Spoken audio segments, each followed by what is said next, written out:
कोलकातार बेलघरिया जगन्नाथ मंदिर रथयात्रा धूमधाम पालित हो जाएगी। नंदीघोष तालध्वज दर्पदलन रथरे चतुर्था मूर्ति गुंडीचा मंदिर को विजय कर महानगरी में राजरास्त बड़ श्रद्धार सह 3 रथ को टाणी नेले भक्त मैंने पुरी आसिथिबा पूजक सेवक माने रथ परिचालनार समस्त पारंपरिक कार्य संपादन कर रथयात्रा परिसर अधिक सूचना देते Kalinga TV Kolkata bureau head Pramod Mahanti.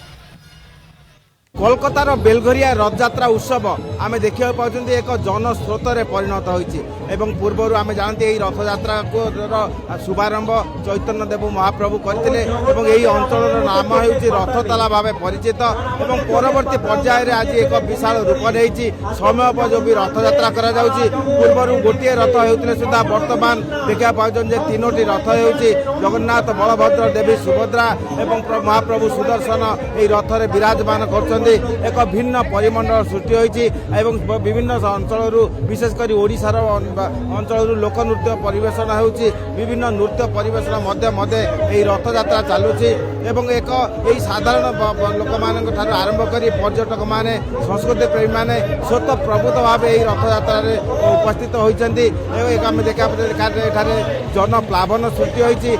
सबुठार गुरुत्वपूर्ण विषय जे पुरीर पूजक माने पंडा माने एठाकू आसी रथयात्रा जेपरी पूरी रीतिनीति अनुसार अनुपालन करप्रति गुरुत्व दि जाउछि। प्रतिटी देखा पाँच प्रति रथरे सारथी अच्छा विधि अनुसार जो भाव पूजा करा जाए जो भाव फल पुष्प महाप्रसाद बंटन करा जाए करा जाउछि। आम अन्य पक्ष देखा पाँच राजनेता माने उपस्थित अच्छा प्रत्येक किपरि सहयोग करेंगे प्रशासक माने भूमिका पालन कर कोलकातार यही राजरास्तार बेलघरिया रथताला जो चैतन्य देव महाप्रभु आदर्श जो